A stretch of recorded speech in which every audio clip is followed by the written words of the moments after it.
conclure, nous allons vous prouver si le Coran vient bien de Dieu. Car comme il a été dit, si celui-ci provient de Dieu, il doit contenir des miracles. Et si vous lisez le Coran, vous verrez qu'il contient des informations qui ne pouvaient être connues à l'époque, c'est-à-dire il y a 1400 ans. Mohammed était un homme qui vivait en plein milieu du désert d'Arabie, là où la technologie n'existe pas. À cette époque, il n'y avait pas d'électricité, aucun appareil électronique, rien de tout ça. Les gens vivent de la terre, se déplacent en chameau. Personne n'avait inventé ou même pu imaginer les choses telles que les sondes, les scanners, les satellites, etc. Et pourtant, dans le Coran, nous pouvons lire « Sous l'eau, il y a des endroits où il y a de l'eau douce et de l'eau salée. Et entre les deux se trouve une barrière invisible qui empêche les deux eaux de se compénétrer. C'est-à-dire que le sel de l'eau salée ne va pas dans l'eau douce. Ces barrières les empêchent. Les océanologues comme Jacques-Yves Cousteau ont découvert cela récemment grâce aux sous-marins où ils ont pu faire des prélèvements d'eau, etc. Qui, il y a 1400 ans, en plein milieu du désert, pouvait savoir qu'il y a des barrières invisibles dans l'océan? Il est écrit dans le Coran que l'univers est en expansion continuelle, c'est-à-dire que celui-ci ne cesse de grandir. Les étoiles s'éloignent les unes des autres constamment. C'est en 1920, grâce aux appareils très perfectionnés, tels que les télescopes puissants, que nous avons pu savoir que l'univers était en expansion continuelle. Qui, il y a 1400 ans, pouvait connaître cette information? Nous savons aujourd'hui que les montagnes sont comme des piliers et possèdent des racines.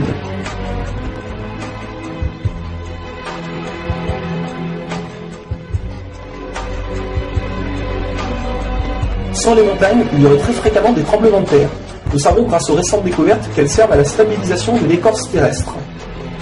Qui, une nouvelle fois, il y a 1400 ans, pouvait savoir que les montagnes étaient ancrées comme des piliers et que ceci servait à la stabilisation de l'écorce terrestre? Il est écrit dans le Coran que Dieu a créé les 7 cieux et la terre par le même nombre, c'est-à-dire 7. Nous connaissons aujourd'hui, grâce aux sondes qui vont sous terre, que la planète possède 7 couches terrestres. Le noyau interne solide, le noyau externe liquide, la couche D, le manteau inférieur, puis le manteau intermédiaire, le manteau supérieur et la lithosphère. Qui, il y a 1400 ans en plein milieu du désert, pouvait savoir que la Terre possédait 7 couches? Il était impossible de connaître cela sans la technologie récente. Il est aussi mentionné que les plantes ont des sexes, mâles et femelles. La découverte de la sexualité des plantes fut réalisée par Rudolf Jacob Comnenarius entre 1660 et 1720. Le Coran explique étape par étape l'embryologie, c'est-à-dire comment un enfant se développe dans le ventre de sa mère. Le professeur Kate Moore, qui a aussi le prix Nobel au Canada de l'embryologie, a confirmé que cela se passait exactement comme indiqué dans le Coran, et a affirmé que ces faits ne pouvaient être connus il y a 1400 ans, et que par conséquent, ces informations avaient été révélées à Mohammed par Dieu. Un exemple, le Coran explique qu'à un moment, le fœtus a la forme d'une sangsue dans le ventre de sa mère. Et si on regarde des images des scanners, nous nous rendons compte que l'embryon a exactement la forme d'une sangsue et qu'il s'accroche à une paroi du corps comme le fait une sangsue. Le mot le plus adapté pour décrire cela est sangsue. Vous voyez comment les versets coraniques s'accordent parfaitement avec la science d'aujourd'hui? Pour savoir cela, il a fallu attendre l'arrivée de scanners, de caméras, etc. Qui, il y a 1400 ans, pouvait décrire en détail les étapes de l'embryologie? Pour ceux qui pensent que le Coran copie certaines civilisations, il faut savoir que certaines personnes auparavant avaient fait des suppositions et avaient pensé des choses qui se sont révélées vraies, mais ont aussi fait énormément d'erreurs, et que soi-disant le Coran les avait copiées. Donc par exemple, si vous prenez un mauvais élève qui copie sur un bon élève, si le bon élève a 18 sur 20, est-ce que le mauvais élève va avoir 20 sur 20? Non, bien sûr que non, car le mauvais élève aura copié les bonnes comme les mauvaises réponses, donc il aura aussi 18 sur 20. Alors si soi-disant le Coran copie les civilisations, peu importe, comment se fait-il que le Coran extrait le vrai du faux? De plus que ces quelques civilisations ne faisaient que des suppositions. Or, Mohammed affirme être sûr de tout ce qu'il dit. Le Coran contient plus de 500 versets dus à la science, sans aucune erreur ou contradiction. Et la technologie d'aujourd'hui ne vient pas contredire, mais confirmer tous les versets un par un du Coran.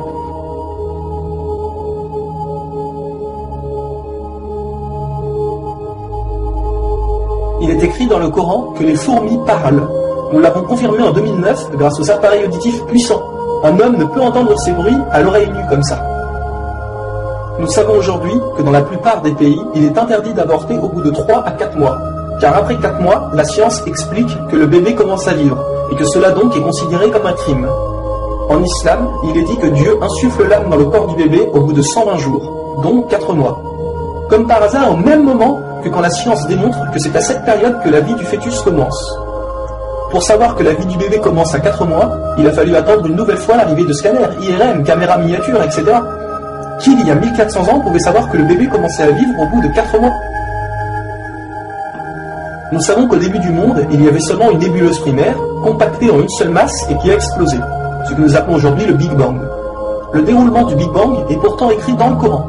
Le Big Bang a été découvert au XXe siècle, alors que le Coran a été écrit au 7e siècle. Le Coran affirme que ce sont les abeilles femelles qui ramassent le pollen des fleurs. Pourquoi le Coran ne parle que des femelles et non des mâles? Eh bien, la science a découvert récemment qu'effectivement les femelles possédaient des organes que les mâles n'ont pas, et ceux-ci ne peuvent pas collecter le pollen des plantes. Encore et toujours, qui pouvait savoir il y a 1400 ans que les mâles n'ont pas les organes nécessaires pour le prélèvement du pollen? Il y a longtemps, les gens pensaient que la Terre était plate. Ce n'est qu'en 1577 que Francis Drake fait le tour de la planète et prouve que celle-ci est ronde. Le Coran, environ 1000 ans plus tôt, affirme que la Terre est ronde, mais ne s'arrête pas à ça.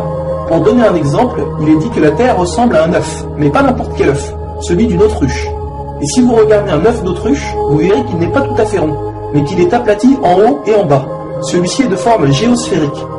Et nous savons aujourd'hui que la Terre non plus n'est pas tout à fait ronde, mais qu'elle est aplatie au niveau des pôles. Et donc qu'elle est également de forme géosphérique. Qui, il y a 1400 ans, pouvait savoir que la planète Terre était géosphérique?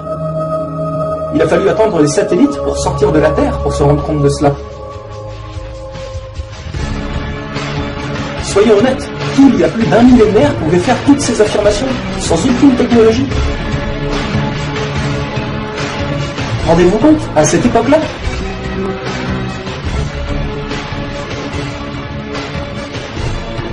Et soyez conscients que je n'ai donné que quelques exemples. Il y a plus de 500 versets qui parlent de science sans aucune erreur. Le Coran parle d'astronomie, de biologie, de physique, de géologie, etc. Ça ne s'arrête pas là. Le Coran ne comprend pas seulement des miracles scientifiques, mais des miracles linguistiques ou numériques. Par exemple, le mot terre apparaît 13 fois dans le Coran, et le mot mer apparaît 32 fois. Additionner 13 plus 32, cela vous donne 45. Si l'on met cela en pourcentage, 32 fois le mot mer sur 45 donne 71%. Et c'est exactement le pourcentage que la mer recouvre sur la surface de la Terre. La mer recouvre 71% de la surface de la planète. Et 13 sur 45 donne 29%. Et c'est exactement le pourcentage que représente la Terre sur la surface de la planète. Croyez-vous vraiment que cela vient du hasard? Le mot paradis apparaît 77 fois. Et devinez quoi? Le mot enfer apparaît aussi 77 fois. Le mot foi apparaît 25 fois. Le mot mécréance apparaît 25 fois. Le mot dunya, qui signifie le monde d'ici-bas, apparaît 115 fois. Akira, qui signifie le monde de l'au-delà, apparaît 115 fois. Le mot ange, 88 fois. Le mot diable, 88 fois. Les hommes, 23 fois. Les femmes, 23 fois. La vie, 145 fois. La mort, 145 fois. Bonne œuvre, 167 fois. Les péchés, 167 fois. Les 7 cieux apparaissent 7 fois. Et il y a encore plein et plein d'autres exemples.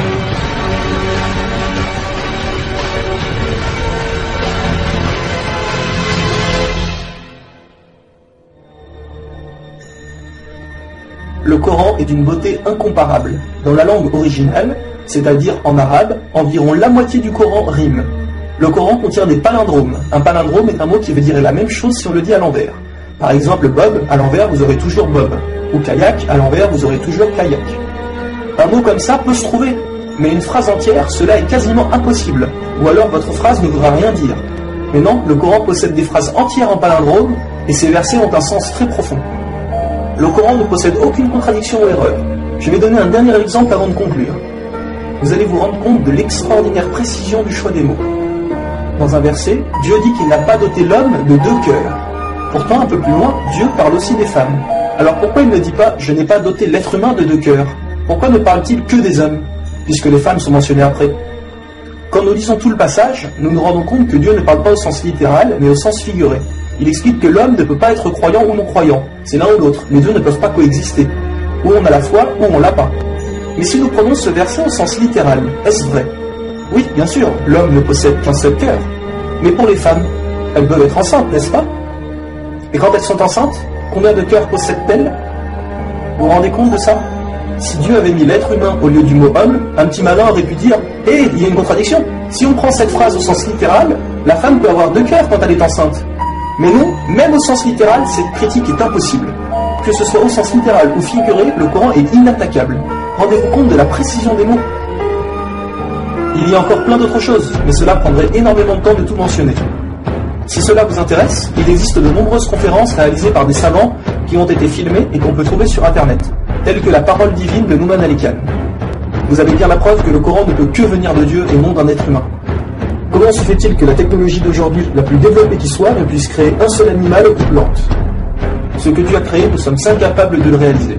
Tout ce que nous construisons ne sont rien en réalité face à la nature. Dieu dit dans le Coran, pour ceux qui recherchent des preuves, regardez autour de vous, regardez la nature, l'être humain, l'eau, le soleil. Il y a là des preuves pour ceux qui réfléchissent.